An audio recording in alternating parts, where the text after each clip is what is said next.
कामाक्षि देव्यम्ब तवार्द्रदृष्ट्या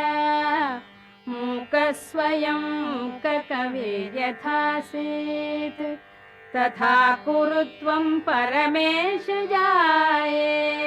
त्वत्पादमूले प्रणतं दयार्द्रे उत्तिष्ठोत्तिष्ठ वरदे उत्तिष्ठ जगदीश्वरे उत्तिष्ठ जगदाधारे त्रैलोक्यं मङ्गलं कुरु शृणोषि कश्चिद्ध्वनिरुत्थितोऽयं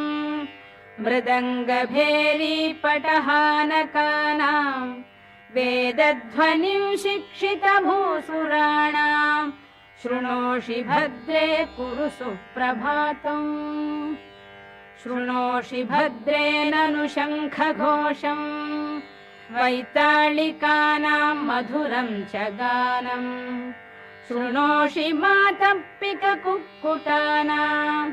ध्वनिं प्रभाते कुरु सुप्रभातम् मातर्निरीक्ष्य वदनं भगवान् शशाङ्को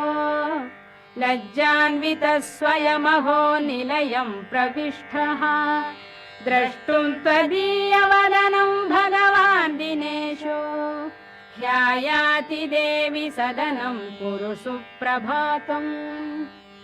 पश्याम्ब केचिद्धृतपूर्णकुम्भाः केचिद्दयार्द्रे धृतपुष्पमालाः काचिच्छुभाङ्ग्यो ननुवाद्यहस्ताः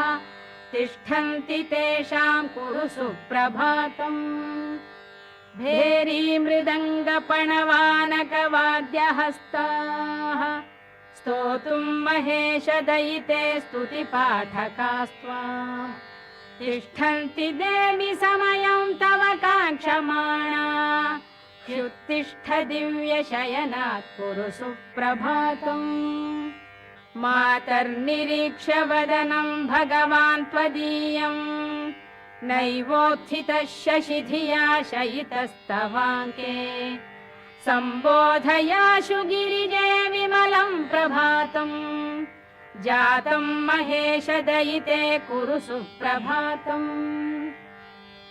अन्तश्चरन्त्यास्तव भूषणानां झल् झल् ध्वनिं नूपुरकङ्कणानां श्रुत्वा प्रभाते तव दर्शनार्थी द्वारि स्थितोऽहं कुरु सुप्रभातम् वाणी पुस्तकमम्बिके गिरिसुते पद्मानि पद्मासना रम्भा त्वं वरडम्बरं गिरिसुता गङ्गा च गङ्गाजलम् काळी ताळयुगं मृदङ्गयुगलं वृन्दा च नन्दा तथा नीला निर्मलदर्पणधृतवती तासां प्रभातं शुभ